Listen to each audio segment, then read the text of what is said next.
Hello and welcome to the Ice Guys. This is the show that takes you into the world of the National Hockey League. Every game, every day, from a betting perspective. With pro sports handicappers Ian Cameron, Alex B. Smith, and various guests from the world of hockey and sports betting.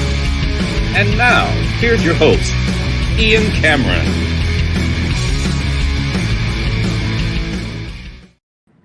Welcome to the Ice Guys, presented by Boston Hemp Inc. Wednesday, May the 8th. Ian Cameron, of course, Alex B. Smith is going back home, so he'll be away for the next several days, but we'll have him back next week. And pleased to be joined today, another great guest joining us. We've got Nick Wydock joining us here, and he's on the go. He's joining us from his car. He's putting in the work today. He does have a day job, folks, and he is putting in the time with that, but he's taken some time out to stop over and give us about 45 minutes to an hour or so here on the Ice Guys show. Nick, what's going on? How are you?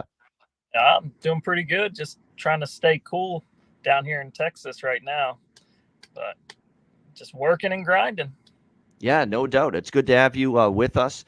I'm fascinated because the one thing that I was excited about, and as far as bringing you on the show, Nick, is that you're from Tennessee, Shelbyville, Tennessee.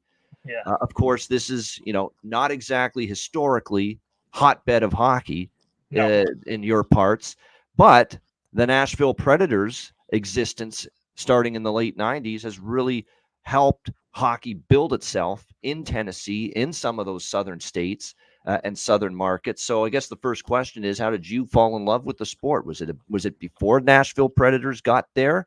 Was it because of their emergence, being there as a franchise in the state? How did Nick fall in love with hockey? So actually, my dad got me into hockey. We moved from Pennsylvania when I was maybe 6 months old, maybe. And so my dad watched hockey and whatnot, but never even thought about playing it until the Preds came into town. And that's when they started doing little groups here and there, and I just joined in. I loved it, fell in love. I was probably 13 years old when Preds came into town, or maybe 12, honestly. And yeah, I mean, ever since at first I was going to be a player, and then I hopped on and played goalie and just fell in love with it. There you go. And goaltender was your position. We always say goalies are a little bit, their own breed. They're a little unique, a little quirky. Would you consider yourself quirky because you're a goaltender, or no, I'm just normal as can be? There's nothing odd or quirky or weird about me. Oh no, I'm off. I'm a little loose cannon. Loose cannon. Most of us are. I don't care what any goalie says. I think someone in our chat knows you, Nick.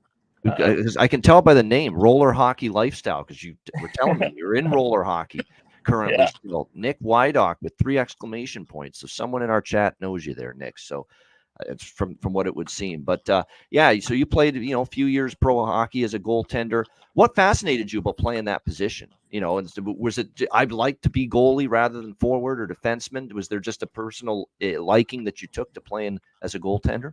Well, when I was told I'd get to be on the rink the whole time, that's what sold me. Wow. You like being that one player on a hockey team that's on the ice for the whole game. Yeah. Yeah. I played baseball and soccer growing up, and I got bored with it. And once I got told I could skate the whole entire game, I was like, yeah, sign me up. Then they didn't tell me about, the pucks coming at me too much at first, but that's the hard part. Yeah.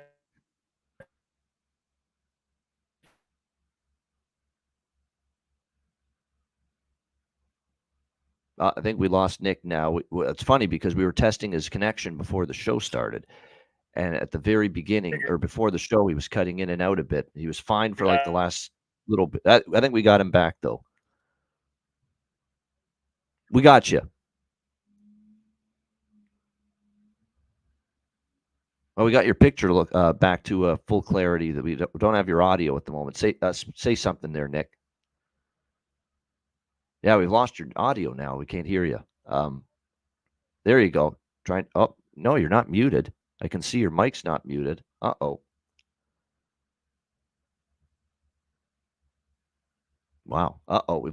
We've lost ability to hear what Nick is saying at the moment, unfortunately. But you know what it is, Nick? Slide out, slide out of the studio and slide back in of the StreamYard studio. See if that fixes it. We'll see if we can reestablish the connection with Nick. In the meantime, we're going to talk last night. We'll see if we can get Nick back with us. It's tough sledding when the connection's going in and out, but we got to keep the show rolling. Last night, great Betcast again. We appreciate everyone joining us. Lots of fun. Really got kind of interesting in the late night hours with Mike M indulging in some libations and maybe a few too many libations and adult beverages and later in the night. But if you know Mike M, and Mike M does a lot of these Betcasts or live shows, during the games over on Pub Sports Radio as well. He can get like that sometimes, and he certainly did last night. I don't know if throwing all that money on Colorado was the most wise move, but hey, if it wins, it paid off. So you can't really say that it was a bad decision after all. We'll see if we can get Nick back with us. How are you? Can you hear me now? Yes, very good. We're back. Good stuff. So you played 2 years in goal. You're still playing pro hockey, roller hockey, that is. You're still involved with that currently. And you're teaching. Tell us about how you're teaching the hockey goalie schools that you're involved with. Yeah, so I am actually coaching multiple different programs. This weekend, I'm actually doing a camp down in Texas. It's 2 days, 3 hours a day, about 40 to 50 kids. So it's going to be pretty good. In Tennessee, I'm in Hendersonville at the rink there. I do goalie lessons there. And then I'm trying to do some ice all over as well. So I've been asked a few times to do some ice lessons all over here. It's crazy how much hockey has grown in Nashville, Texas, everywhere. I mean, I didn't realize there was so much hockey out in Texas. No, it's huge there. And, it's funny. One of our frequent, regular, weekly contributors to the show is Matt Robinson, who's a big Dallas Stars fan, originally from Plano, Texas. He's living in Reno, Nevada now. And he said, hockey's grown tenfold in Texas the last 2 decades, and certainly developing players and hockey camps and the ability to play youth hockey in that state. It's improved significantly. And I'm sure you can say the same thing about Tennessee since the Predators have been there. Speaking of the Nashville Predators, Nick, before we get into the NHL stuff from last night and tonight's 2 games, you're a big Nashville Predators fan, obviously. Being in the state of Tennessee is a very disappointing end of the season, losing in the first round of the Vancouver Canucks. But you can also say that, you look back before the All-Star break, Nick, you're probably even worried if this fucking team was going to make the playoffs. That's where they were. They were life and death. To the fact that they put that incredible stretch of hockey together in the second half of the season, including that 18-game consecutive point streak that they had to get themselves in a spot to make the playoffs. So, you can be disappointed that they got knocked out in the first round by the Canucks. But I think at the end of the day, Nick, when you pull back and you do the grand overview and postmortem of the overall season, you've got to say it's a pretty good season for Nashville considering what the expectations were going into the season. Oh yeah, as a Preds fan and a player, you didn't expect anything this whole season, to be honest with you. And then once the trade deadline hit and then the All-Star game after the All-Star break, it was like a whole new team.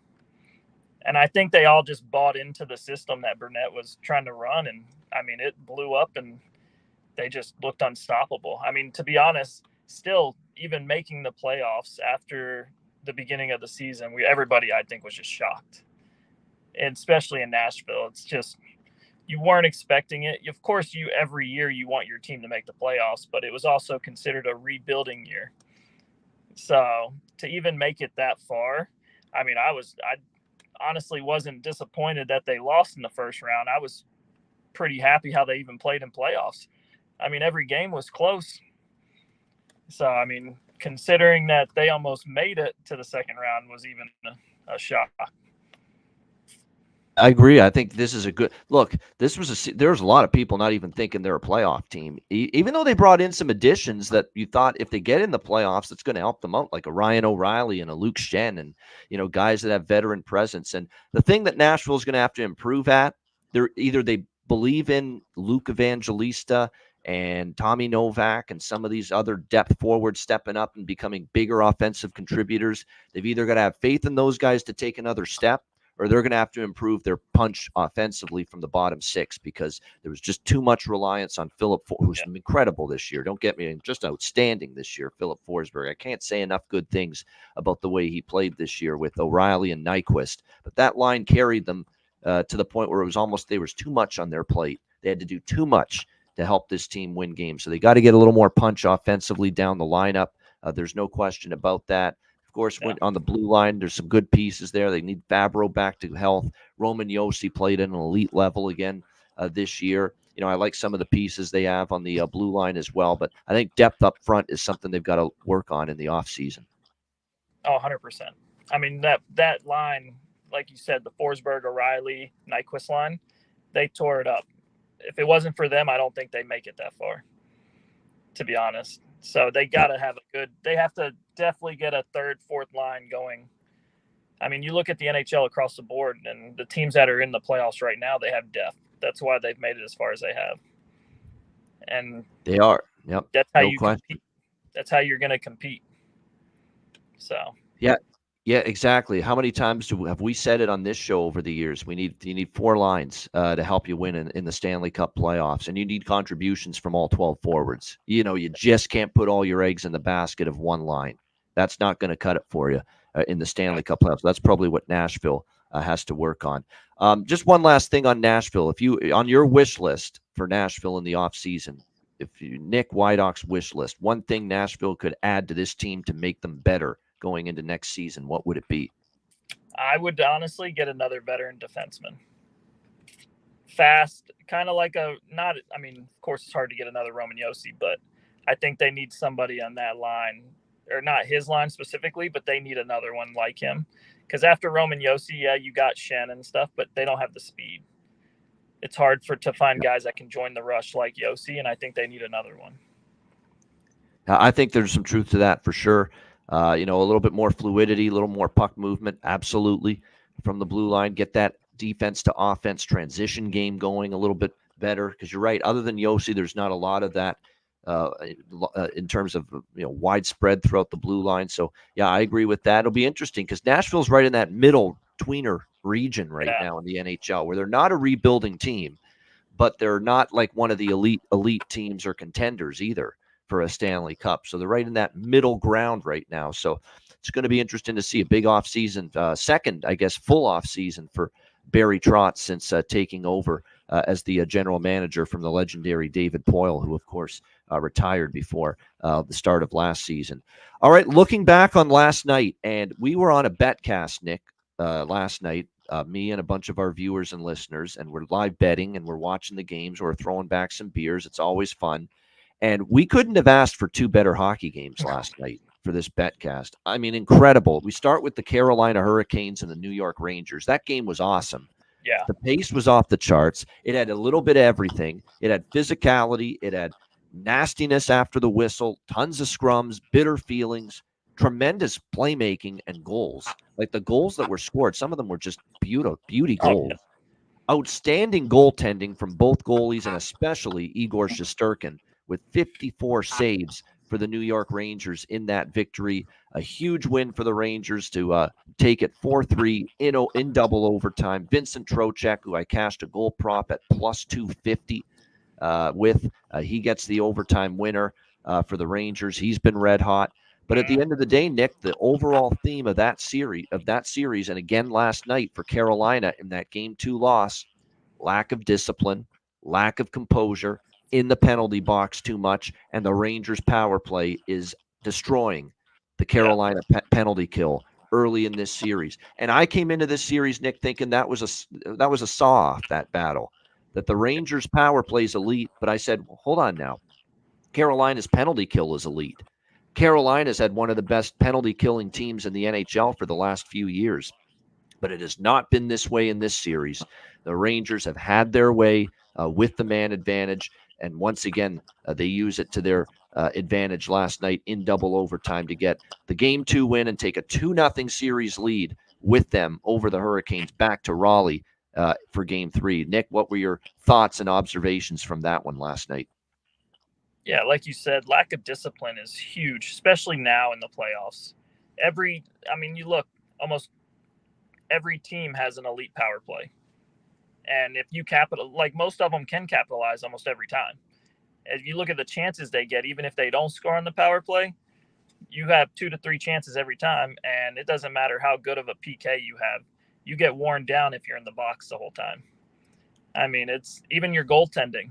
Your goaltending on a penalty kill, it's exhausting. Yep. You're constantly moving side to side, back and forth. I mean, sooner or later, it's gonna kill you as a team. And look, that's kind of what happened with last night. I mean, you end up in the it's game over pretty much.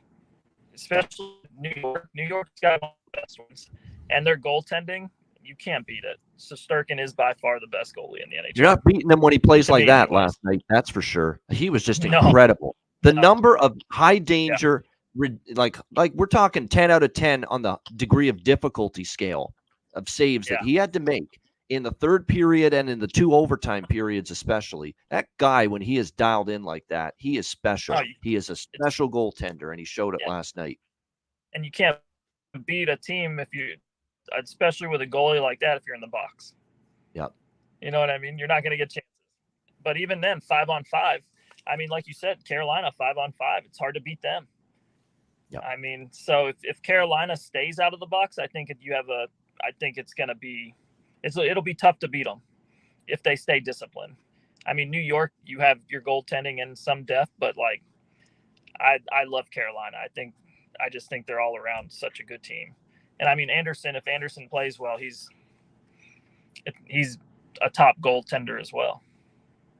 He can be. He hasn't been bad in this series, Nick, but here's the problem. He gave up a terrible soft goal against Panarin in game 1. That was a backbreaker. He's got to have that. And, he was very good last night, I thought. But again, he's not making that extra save that Shesterkin's making. 100%. That's an issue. And we're at the point now in the series, Nick, where Rod Brind'Amour, you're trying to create a spark. Your team's down 2-0, although you're still not, totally up against it yet because you're going back home. You've got a really strong home ice there at PNC Arena, and you're never out of a series until you lose a home game. So they could easily go back home and hold serve. But I do think they need a little bit of a change in momentum. And I don't know if I would for sure make this decision yet, but I would at least consider maybe going to the young Russian. Pyotr Kochetkov, who to me is the future for the Carolina Hurricanes in net. And like I say, give him a chance because I think Freddie Anderson, there's always to me a ceiling with Freddie Anderson. He's going to be good. He's going to give you a chance to win. But when you're going up against Igor at the other end, you've got to elevate to another level and make that incredible save or that save that maybe not everyone expects you to make. He's not making those. Igor's making them. So you're at the point now where, if you're going to hope your goalie's better than him, the other guy, Igor Shesterkin right now, you might have to put your faith in the young kid, Kochetkov, because I have seen him steal games. And to be honest, I've seen him when Freddie Anderson plays well and he wins games, it's because he makes all the saves that he should. But he doesn't make enough of those that, wow, that save, he totally stole one. He doesn't make enough of those, at least in my opinion. So I think when you look at it, it's something Rod Brind'Amour's got to, first of all, it doesn't matter who's in net. They got to stay out of the box and or the penalty kill has to get going, period, or else nothing's going to change. But they need an extra save or two. I would consider putting the future in net, Kochetkov, for game 3 and seeing if he's the spark that can get this Carolina team turned around in the series. Yeah. I mean, you have nothing to lose. You're down 2-0. Yep. You got to do something. I mean, look at what Vegas and Dallas. Vegas pulled what's his name and then put Hill in. Yep. Middle of the series. He wasn't playing bad. Thompson wasn't playing bad. Thompson wasn't playing bad. Yep. He let in some soft goals occasionally, but I mean, they needed a spark. So, I mean, I don't think it would hurt at all to switch up. And it's not saying like, hey, you're not doing your job. It's just, hey, we need something. Yeah. So I agree. There's no question. And by the way, one last point I want to make about the Rangers. First of all, I do want to also mention, even though they lost, Carolina, a couple of the goals that were scored were just brilliant passing plays. Aho to Gensel, that pass from the corner to Gensel was just a thing of beauty. And that's the kind of goal that's going to beat Shesterkin, one that it's so quick developing that there's very little, if any, chance for the goalie to react in time. Yeah. It was just a perfect pass from Aho in the corner to Gensel out in front. And then the other one for the Rangers was Adam Fox finding Lafreniere at the side of the net for a perfect tip in. What a pass from the sideboards right onto the tape of Lafreniere at the side of the net. Perfect play. Unbelievable pass there by Adam Fox. That's why that game had it all. It had great goals, wonderful playmaking, unbelievable goaltending at times, nastiness. It was one of the best games of the playoffs last night, hands down, that Hurricanes-Rangers game. To be honest, I had the Rangers versus Colorado. I've said from the beginning as a Stanley Cup. Well, still very much alive. I'll tell you that. Still possible. But honestly, with Colorado, the only thing that's shaky for me is same thing, goaltending. Yep.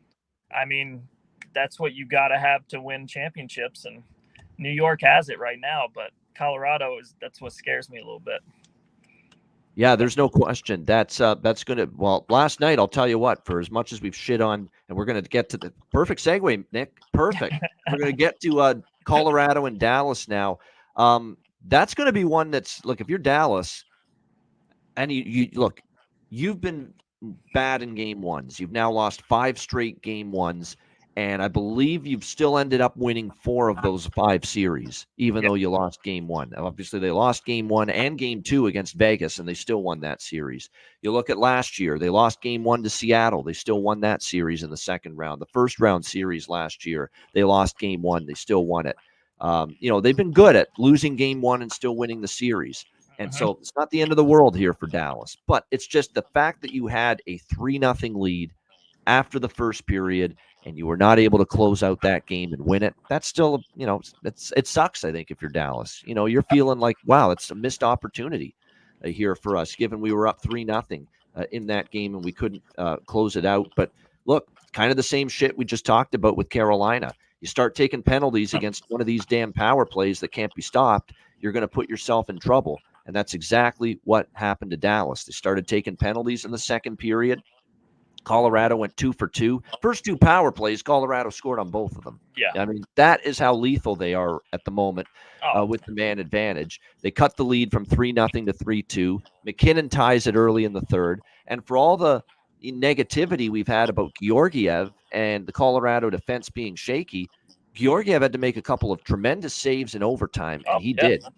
Because Dallas came out strong right in the early part of overtime, and Georgiev had to make a couple of just terrific saves, or else that was going to be Dallas winning that game. And next thing you know, Miles Wood gets a partial breakaway and goes to the backhand, beats Ottinger, and Colorado comes back, completes the comeback, and wins 4-3 in overtime. So Georgiev was great in overtime, so give him credit. But still, if you're Dallas, you can't be in a spot, Nick, where you have, 14 shots midway through the third period. I still don't think they tested him enough. They shot the puck enough, and they didn't have the puck enough to shoot it last night. You got to give Colorado credit for that. But, Dallas, very disappointing because they were up 3-0. Obviously, they've been here before, losing game 1 and still being able to come back and win a series. But still, Nick, missed opportunity. Oh, big time. And for me, you look at Colorado. Colorado's, one of the fastest teams out there. Personally, with McCarr, McKinnon. Yep. Their line alone is so deadly. Every time they're on the ice, you're worried they could score a goal. And Dallas, same thing. Look at Wyatt Johnson.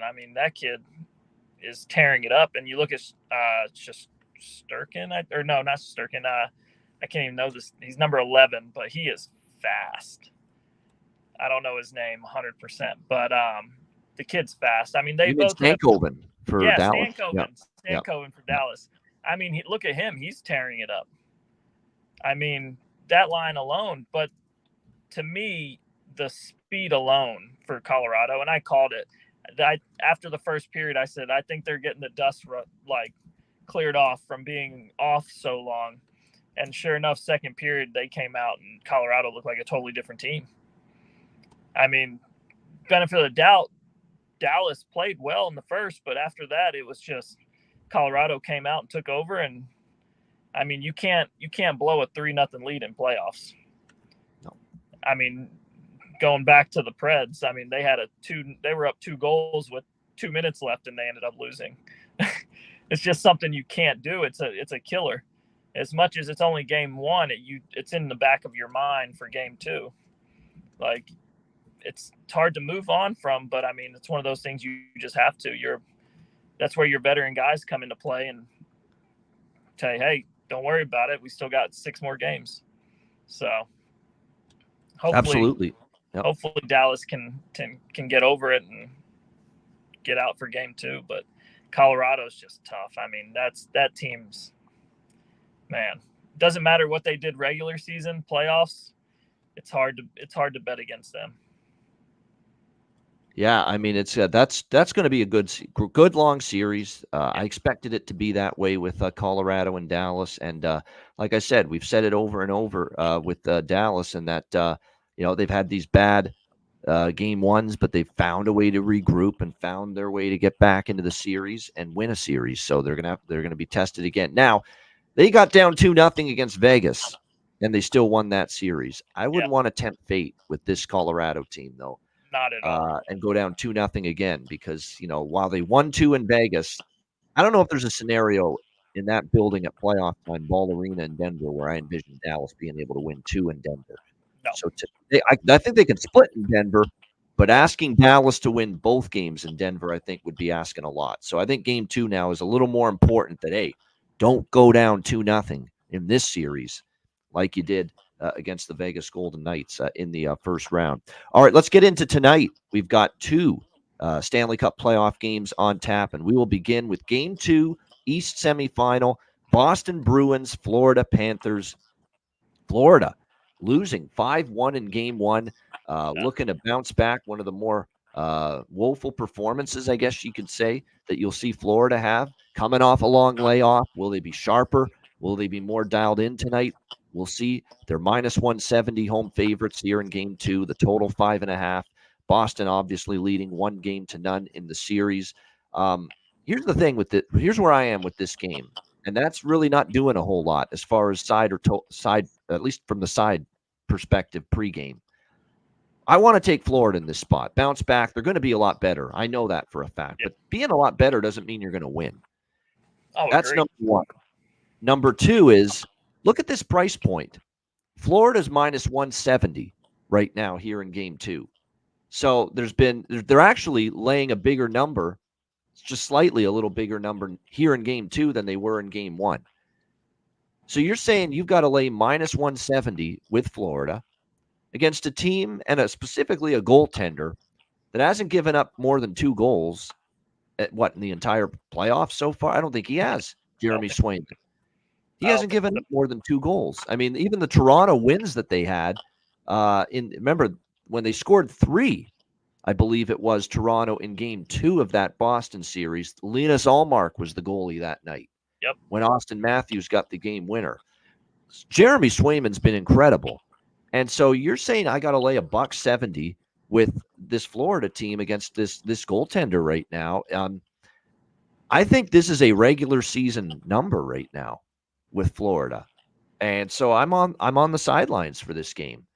I will not fade Florida in this spot, but I find it difficult to see the value to bet Florida in any fashion here.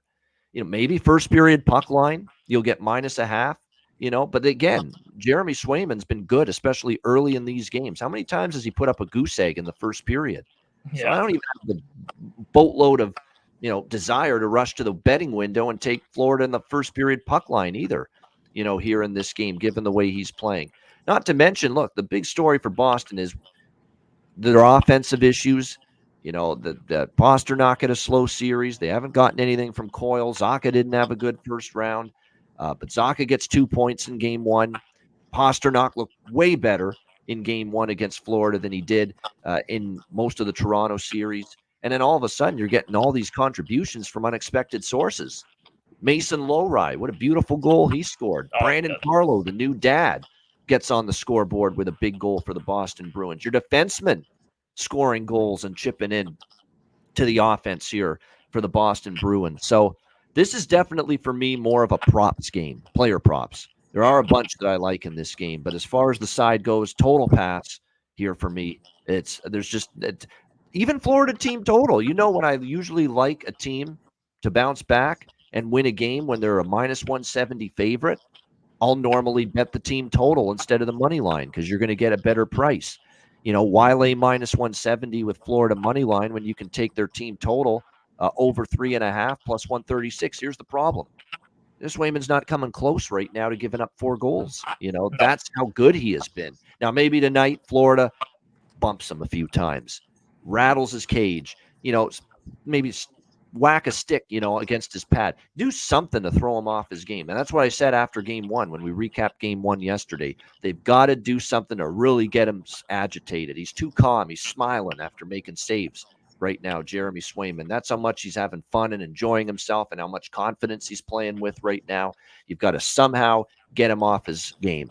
And I think you got to bump him. You don't run him over because you're going to take a penalty for goalie interference if you do that, if you're Florida. But you got to somehow just get in his grill, get in his kitchen, nudge him a bit, just try to do something to throw him off his spot a little bit, because right now he's becoming a huge story. And I said this on the show yesterday, Nick, this is giving me 2011 Bruin vibes when they wrote an unbelievable, unconscious Tim Thomas all the way to the Stanley Cup that year. That's the level Swayman's playing at, Nick, right now. Yeah. Like the hockey puck looks like a friggin' beach ball to him. It's huge. Like he's seeing it. He's seeing through traffic and still tracking the puck and making the saves, even when there's players in front of him. Normally this is a Florida team where you'd say it's a great matchup when you're facing a red hot goalie for a team like Florida, because they just make life miserable for the opposing goalie. But I don't think they did enough of that in game 1. They got to do more of that tonight. So for me, from a side perspective, it's a pass. This probably goes to the under tonight after game 1 went over. So, I think it's one of those series where I love the over in game 1, but even I admit got a little fortunate. Boston did all the scoring to help that game go over the total. I'm not bullish on the over tonight. This is more of a player props game. There are a lot of props I do like for this game. So it's definitely more player prop heavy for me when it comes to betting game 2, Boston and Florida tonight. Nick, what do you think here? Game 2, Bruins, Panthers. Well, so for me, you got Bobrovsky, right? Look at what he did in the first series against Tampa. I mean, he was unbelievable. And then Boston not so good in game 1, though. No, not so good in game 1. Yeah. So, but look what Boston does. They come in, they get in his face. I mean, little bit of contact here and there, and they put the puck in the net. Yeah. I mean, that's what you have to do with Swayman. I mean, you have to get into his grill. You have to, like you said, you got to rattle him somehow. I mean, go hard. If you're coming into the crease, you're going to make some contact, I mean, that's just what you have to do. I mean, if Bobrovsky or Swayman, if they're seeing the puck, they're going to stop it. It's plain and simple. You got to get bodies in front. You got to throw around. I mean, that's the only way you're going to win the game against Boston right now. Unless you got a 0-0 game going into the end of the third period, I don't see him breaking 3 to 4 goals. I don't see it happening. But I mean, Florida, they got to figure it out. I mean, they looked so bad in that game. It was rough.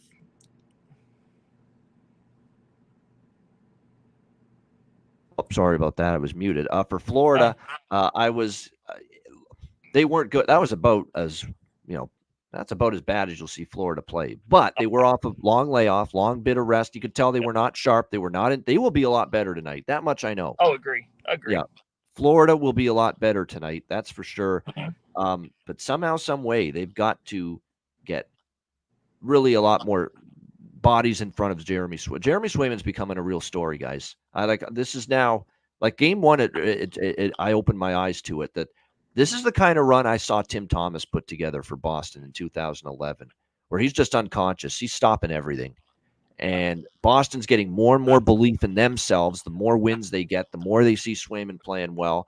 They have this magical moment in game 1 where the new dad, gets a goal.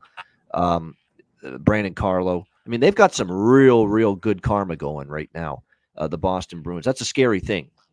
Not to mention they probably want to pay back Florida in the worst way for last year, blowing the 3-1 series lead. So the bottom line is, while I don't want to fade Florida, this is a big-time bounce-back spot. There's a Florida team. All year they've been good off a loss. All year they've been very good off a loss. But to me, the value ain't there. I've got to lay minus 170 with Florida to bet against to bet on them tonight, even in a bounce back spot. -0.5 first period puck line. I want to take that against a goalie that's not given up a goal in the first period since how long? Yeah. That doesn't sound like an appealing option to me. Either the team total over 3.5, Florida to score 4 goals against a guy that hasn't given up more than 2, pretty much throughout the playoffs. I mean, that's why there's just no pathway for backing Florida here where I say there's the value. I'm comfortable with that price. I'm comfortable with that money line shot. I'm comfortable with that puck line. I'm comfortable with that team total. There's nothing. So I'm off it. Totally off the game here as far as the side goes. But there are a bunch of props I like. I like as far as Boston, we'll start with them. I'm going back to the well with Geeky. My bargain bin special of the night at +500, Nick. I took him to score a goal. I used it in what's called our bargain bin special of the night in game 1. And I'm coming back to the well with Morgan Geeky. Scoring the kind of goal you want to see right in front of the net. You get another very good price with him. Zacha had a 2-point night. I don't know about scoring, but Zacha to get a point, because he got 2 assists the other night. His point prop is only -105.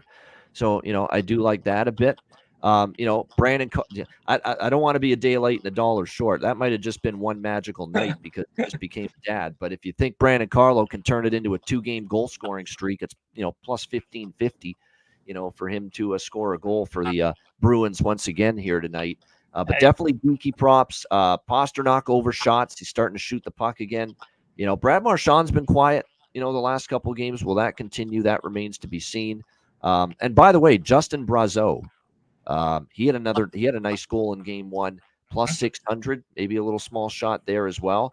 And then on the Florida side of the equation, I think this is going to be another win or lose for Florida or Boston for that matter. This is going to be another. He's going to be under the gun tonight, Jeremy Swayman. How many? 39 saves, 40 shots faced in game 1.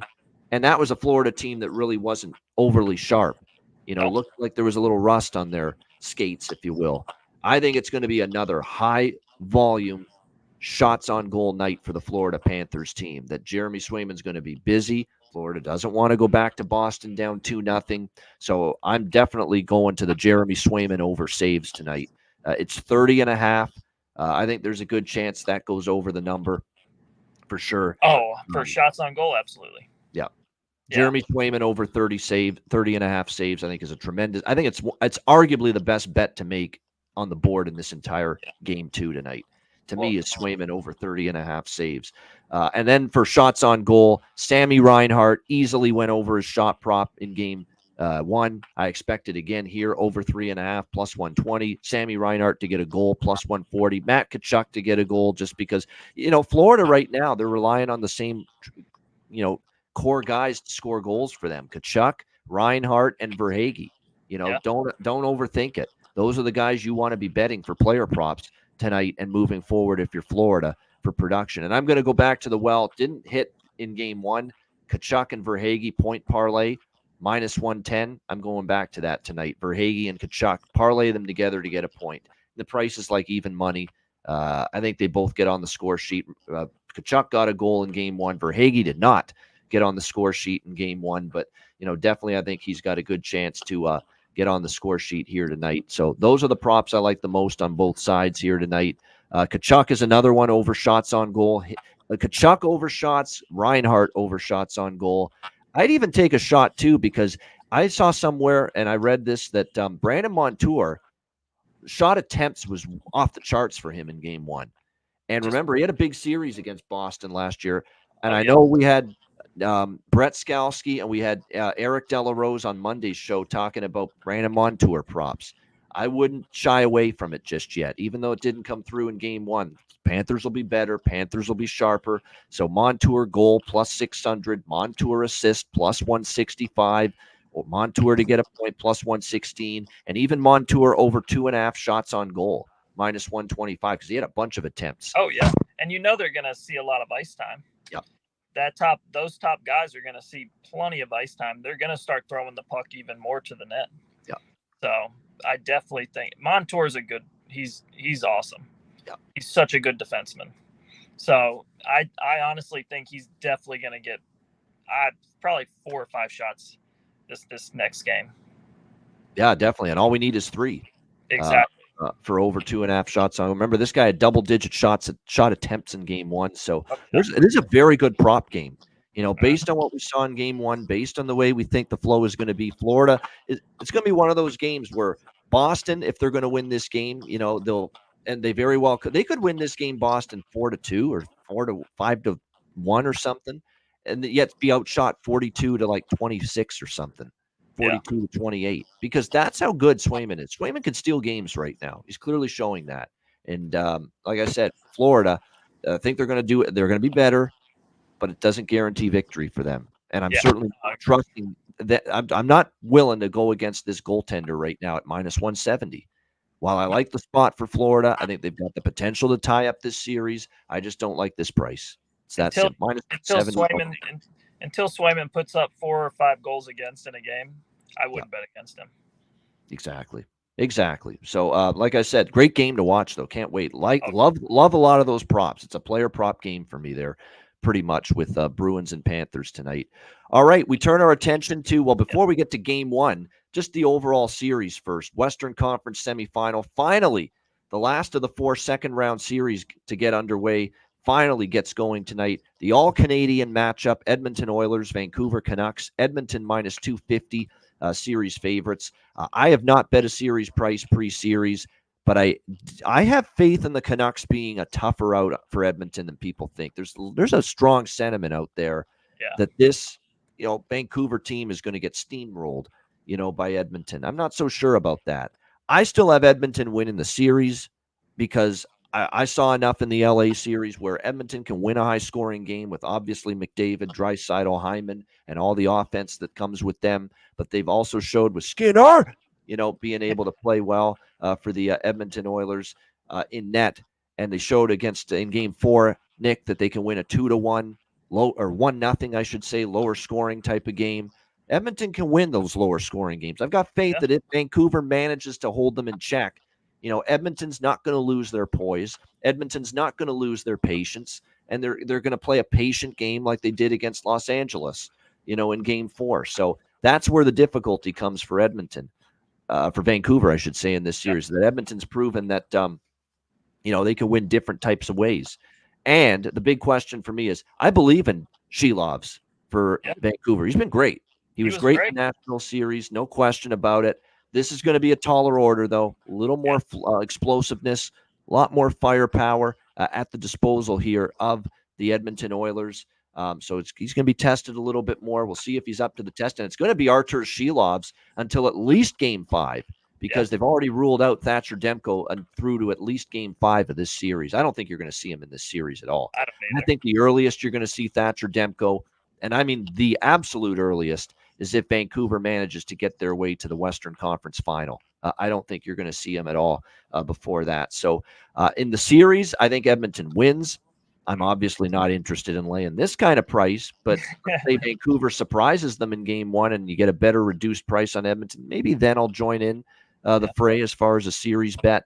But what I do like here, one bet that I've made pre-series, I've went to the total number of games for this particular series here. Yeah, I'm just trying to find it here. Series total games.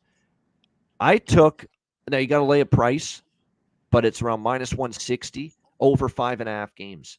I think it can go 6. I think we're disrespecting Vancouver too much, saying Edmonton in a sweep, Edmonton in 5.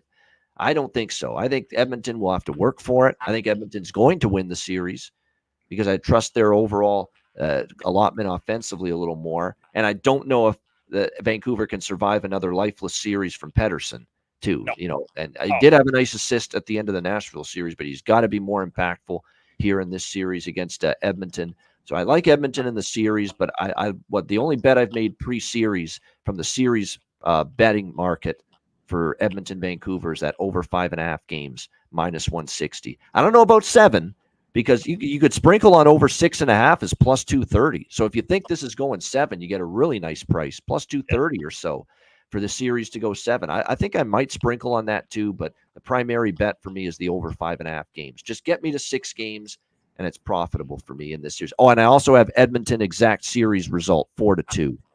in this series as well. So that's Edmonton exact series result, 4-2 in this series as well. So I'm also on that for a little bit. Nick, just overall series thoughts for you here, Edmonton, Vancouver. Oh, I definitely have Edmonton. Edmonton, at first I had them in 5 just because I watched so close to the Vancouver Preds series. And it's going to be tough for Vancouver because they don't get a lot of shots. If you watched, I think they averaged 21 shots a game or so during that Preds series. I mean, they didn't have a lot. Yep. And I'm not saying the Preds did either. It was a very just back and forth, not a lot going on. I think Edmonton's going to pour it on them, and hopefully they can sustain it. But I put Edmonton in 5. All right, Edmonton in 5 for Nick here with the Oilers and Canucks. All right, we move now to Game 1 specifically with Edmonton and Vancouver tonight. We've got the Oilers minus 135, road favorites, 6 the total. You know what we're doing here, over trifecta. Absolutely. These Game 1s in the second round, I think 3-0 to the over. We saw Bruins Panthers go over Game 1, albeit a little fortuitous there, but it still went over. We saw Rangers Hurricanes over the total in Game 1. We saw, obviously, the Avalanche and Stars last night, Game 1 go over the total. When you're entering a new series, and especially in this kind of situation where both of these teams have been off for a while, you know, the Oilers have been off for a while. Vancouver's been off for a while. We're looking at about a week-long hiatus for both of these teams prior to Game 1 tonight. So, yeah, this is just a no-brainer decision for not that it's going to be a no-brainer easy winner, but it's just a no-brainer decision for me. Over 1.5 first period, both teams to score first period, over 6, minus 120 for the full game. I think we're going to see, as the series goes on, like with a lot of these playoff series, first round, second round, overs early in the series, unders later in the series, especially once we get to Game 5 and especially Game 6 or a 7.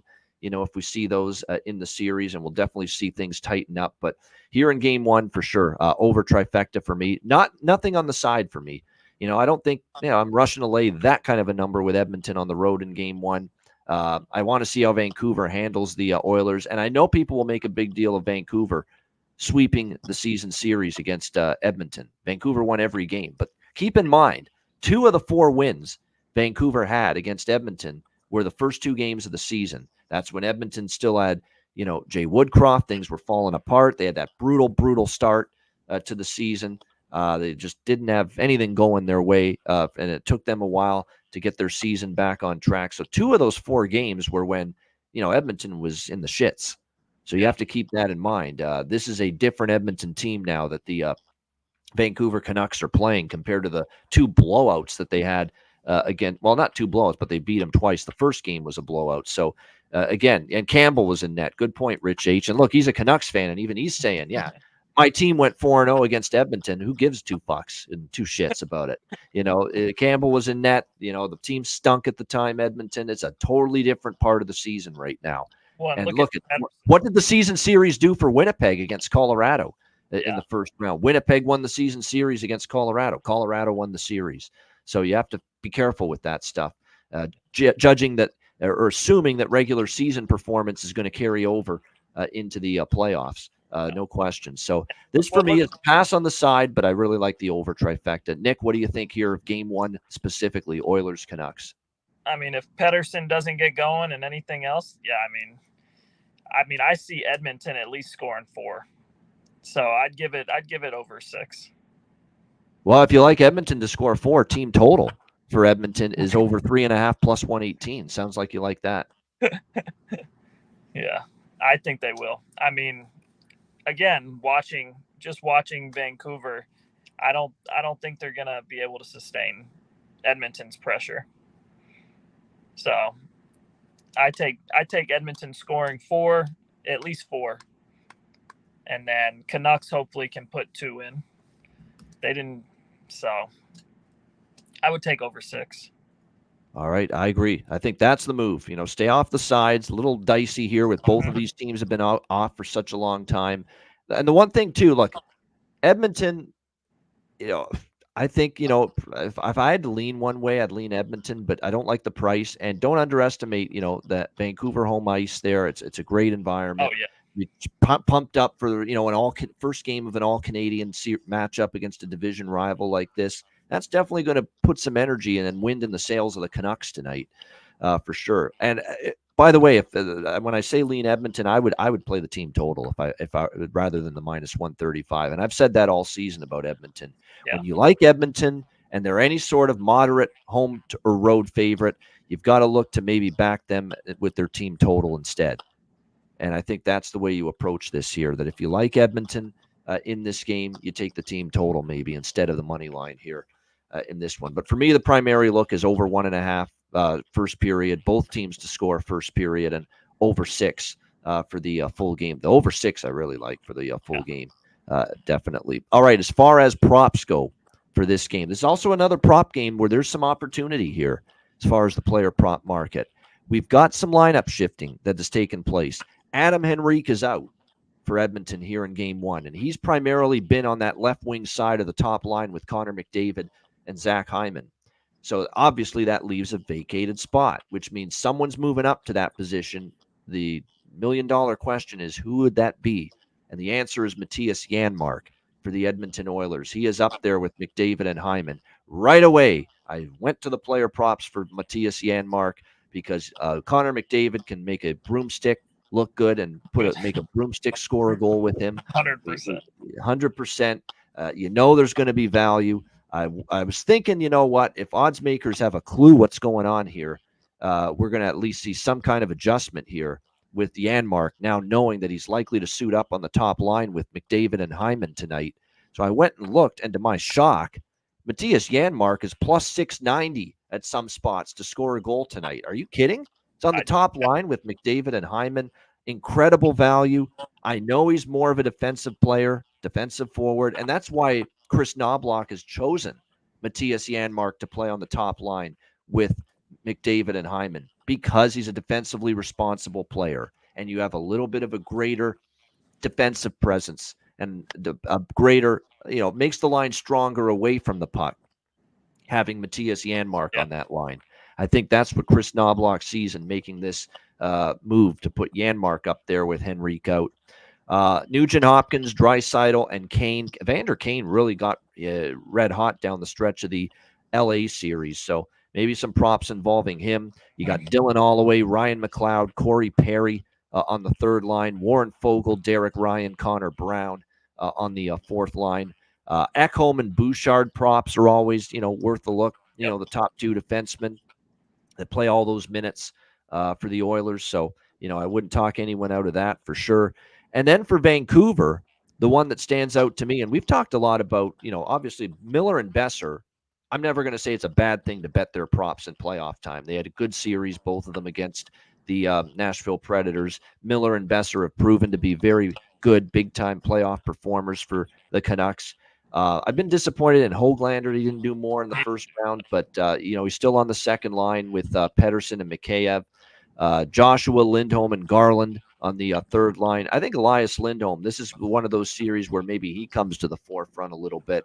He showed little flashes of getting that offense going against Nashville, although we know he's here for face-off prowess. We know he's here for two-way, good defensive play away from the puck, but it wouldn't surprise me to see Lindholm be a little bit more of a factor offensively in the series. But the one that stands out to me, Nick, for Vancouver is Pius Suter. Pius Suter for the Vancouver Canucks. He had 5 shots on goal in the series clinching game against Nashville. He did score a goal. He could have had like a hat trick. That's how many chances he had. And he's up there with Miller and Besser, Nick, on the top line.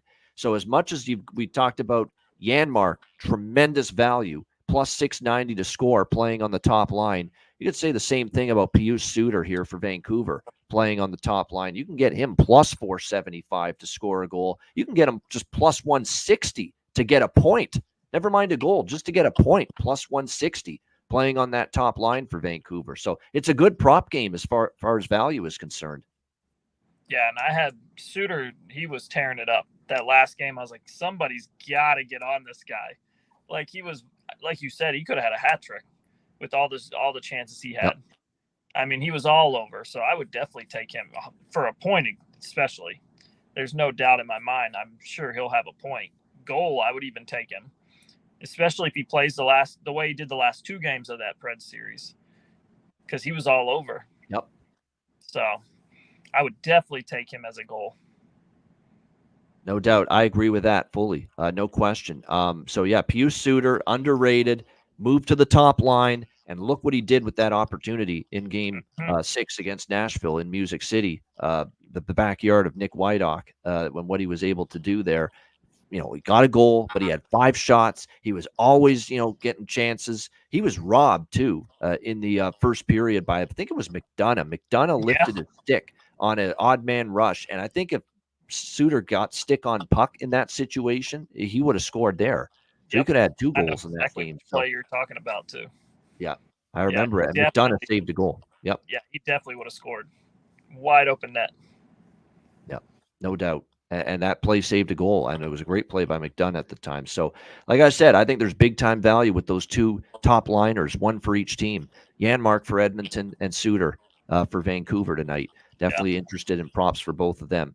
All right, Nick, you know what? We usually do the ad reads at this time, and then we do bargain bin special of the night and best bets. But you're on the move. You've been gracious here to be in your car for the last hour. We're going to let you go, but we're going to let you go on this note here before we say goodbye to you. If you had a bargain bin special of the night pick, this is the segment we do at the end of each episode. And the bargain bin special of the night is a player prop that you like the most that is plus 300 or better. That's why it's called the bargain bin special of the night. If you had to choose one tonight, what would it be? And if you don't know the exact price, don't worry about it. You could say, I like this guy to score a goal. I'll look up the price for you, and I'll see if it fits the criteria. But what comes to mind as a potential bargain bin special of the night for tonight for Nick Wydock? Honestly, I'm going to go with Suter. I like it. I am. Even though we just talked about it. Like you said, underrated. He was just watching him the last few games. He was tearing it up. So that would be my bargain bin special. All right. And last but not least, Cider Total, best bet here for tonight. It could be from either game, Boston, Florida, Edmonton, Vancouver. What do you like, Nick, for your best bet here tonight? I'm going to say Boston. Boston, Florida. Boston over Florida. Wow. Going for a 2-0 series lead with those Boston Bruins. Hey, you're getting one heck of a price. Plus 150 for the Boston Bruins to take game 2 against the Florida Panthers. So Boston plus 150 for Nick with his best bet here for this Wednesday night. Nick, it's been a blast. We appreciate you doing this, especially because I had no idea when we scheduled this a long time ago that you were going to be on the move today. But the fact that the time you sat in your car. But I appreciate you having me on. No, great stuff. And like I say, we'll get you back on the show in the future again for sure. It was good times. And hopefully next time, maybe a little more stationary. But no, it worked out okay. We had some kinks there early. We were wondering, hold on with this connection. And it ironed itself out. And we made it through the whole show. So awesome stuff, Nick. We wish you all the best. And again, we'll try to get you back on later on. Sounds like a plan. I appreciate it. All right, Nick, take care. All the best to you. You too. All right, there he is, Nick Wydock. We appreciate him joining us here on this edition of the Ice Guys show. Former pro goalie for a few years and now teaching goaltending to the kids down in Tennessee. Great to hear, stories like that where, this is a guy that spent most of his life in a non-traditional hockey market, and he is playing a big hand in making sure that youth hockey is served in the state of Tennessee. So it's great. Great to see Nick and the contributions he's making to hockey off the ice. So great stuff with Nick Wydock, our guest here today on the Ice Guys show. We had a great Betcast last night for those of you that joined us. We appreciate it. But a reminder, our next 2 Betcasts, they are exclusive to our Patreon members. So make sure that if you want to join us for the next 2 Betcasts, next week we've got 2 of them, Tuesday, May 14, Thursday, May 16. 2 Betcasts next week. Both of them are Patreon exclusive live Betcasts, which means the only way to be able to watch the Betcasts and join us live on the Betcast stream is to sign up just $10 per month, patreon.com/Ice Guys. You'll have access to our Patreon exclusive live Stanley Cup playoff betcasts for the rest of the playoffs. You'll get access to our daily sides, totals, and player props posted each and every day on the page, goalie charts, totals charts, and more. Lots more bonus content. And for those of you concerned about signing up now because it's so late in the season, saying, well, if I sign up now, there's only like a month left in the season. What about the off season? Don't you worry. We're going to have a ton of content on the Patreon page throughout the summer, throughout the off season, exclusive shows, exclusive videos, exclusive articles. We're bringing back the Player Suite interview series over the summer in the hockey off season as well. All of that content will be exclusive to Patreon members. So we have you covered still during the off season at patreon.com/Ice Guys. So even though the daily show that you see here free on YouTube is going to go on a hiatus over the summer months, we are still going to be bringing you tons of exclusive content throughout the off season at patreon.com/Ice Guys. So sign up there, just $10 per month. And last but not least, check out the Ice Guys store. Get your gear and your merch at iceguys.myspreadshop.com. All right, my bargain bin special of the night and my best bet coming up right after we hear from our great sponsors.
All right, Boston Hemp Inc. Make sure you check them out. Get 20% off all orders on the site using the promo code ICEGUYS at bostonhempinc.com. All right, bargain bin special of the night for me.